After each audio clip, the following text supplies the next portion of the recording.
Merci d'avoir choisi d'être parmi nous sur Canal Algérie. On est ravis de vous retrouver exceptionnellement ce samedi soir pour un numéro spécial dédié à la question du Sahara occidental, à l'ombre de cette actualité relative à ces attaques de l'occupant marocain contre le peuple sahraoui frère et voisin. Une nouvelle transgression, une nouvelle attaque, comme je le disais, une nouvelle agression contre le peuple sahraoui sur son propre territoire, un peuple qui ne réclame que son indépendance et sa liberté. Canal Algérie, bien sûr, bouleverse ses programmes et puis sensibilise et participe à cette, bien sûr, opération de prise de conscience et de médiatisation autour de cette question du peuple sahraoui qui reste aussi une question qui ne suscite pas l'intérêt des médias internationaux, bien sûr, à travers quoi? À travers des films, des documentaires.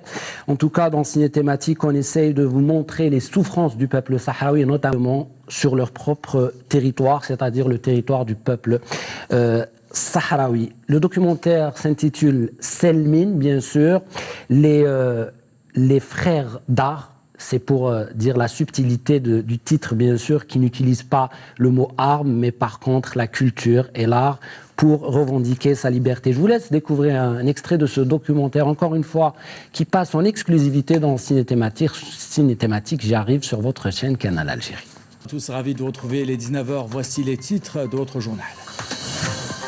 Le président de la République Abdelmajid Tebboune a reçu aujourd'hui le vice-président du Conseil présidentiel libyen Moussa El-Kouni en visite officielle d'une journée en Algérie. Les détails dans un instant. Et des membres du gouvernement.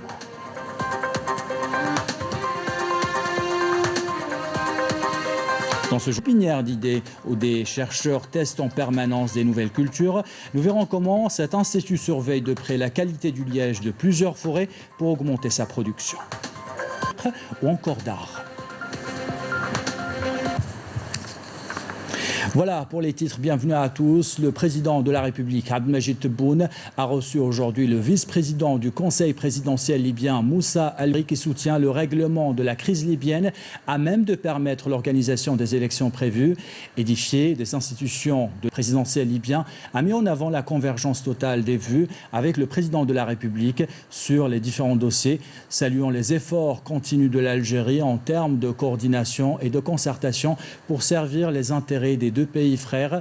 La République et débattre des questions d'intérêt commun, notamment les frontières, les pays voisins et en particulier les pays du sud de la Libye tels que le Tchad, le Niger et le Soudan, pour parler notamment des voies et moyens de développer la coopération afin d'asseoir la paix et la sécurité dans les pays aux frontières communes. Nous avons des rates afin de permettre le transport des marchandises entre les deux pays. Nous considérons ces décisions comme des pas très importants pour les deux peuples afin d'assurer la complémentarité économique et sociale. Nous avons également abordé la situation en Tunisie et l'importance de la stabilité dans ce pays frère. Parler à travers un reportage qui a été réalisé par notre journaliste Sofia Chouban et puis notre spécialiste donc musique Hakim Lefgoum sera parmi nous pour nous en parler en détail. Voilà, c'est tout le programme qu'on a choisi pour vous. J'espère que vous allez passer un très bon moment en notre compagnie et ce jusqu'à 9h30. Nous avons des reportages et surtout parler de certaines thématiques qui vont intéresser les parents et surtout les élèves qui vont s'apprêter à bien sûr être assidus pour cette rentrée scolaire. Nous allons recevoir aussi le monde associatif, nous allons beaucoup en parler parce qu'ils ont contribué à la bonne rentrée scolaire en essayant d'acheminer des dons aux plus démunis. Nous allons en parler avec l'association Winelqa. C'est une association très active dans le domaine médical mais aussi dans le domaine aussi scolaire. Elle sera là représentée par Leïla Hani qui sera sur notre plateau pour nous en parler de cette belle initiative. Nous aurons le plaisir de recevoir une association qui est aussi jumelée avec des membres de notre communauté établie à l'étranger, notamment en France, une association et une fondation plus précisément, fondation donc l'association Une Action, un Bonheur, des Aides. Voilà, c'est une belle initiative tout à l'heure que nous allons découvrir à travers donc les membres donc de cette association en compagnie aussi de Nas El Khir. Ils seront là pour nous en parler en détail. Les représentants de cette mutuelle scolaire. Nous aurons Hossein Mouhoub sur notre plateau, ainsi qu'un médecin, une infectiologue qui nous parlera bien entendu donc de la vaccination chez les adultes, mais probablement aussi chez les jeunes, les petits, ou en tout cas parler donc du respect des règles sanitaires au sein donc d'un établissement scolaire. Et puis bien entendu nous parlerons de ce nouveau programme, les nouveautés. Nous les avons énumérées hier avec l'inspectrice donc de l'éducation du ministère de l'Éducation nationale. Elle était là pour nous parler des nouveautés donc de cette rentrée scolaire. Les classes, c'est ce que vous avez fait, Madame Derny d'ailleurs, essayer de trouver des donateurs en France, partout à travers ce réseau donc de la société donc de notre communauté établie à l'étranger. Hein. On a eu vraiment une mobilisation très très forte et là on a été même dépassé. C'est-à-dire que des voitures arrivaient pleines de dons.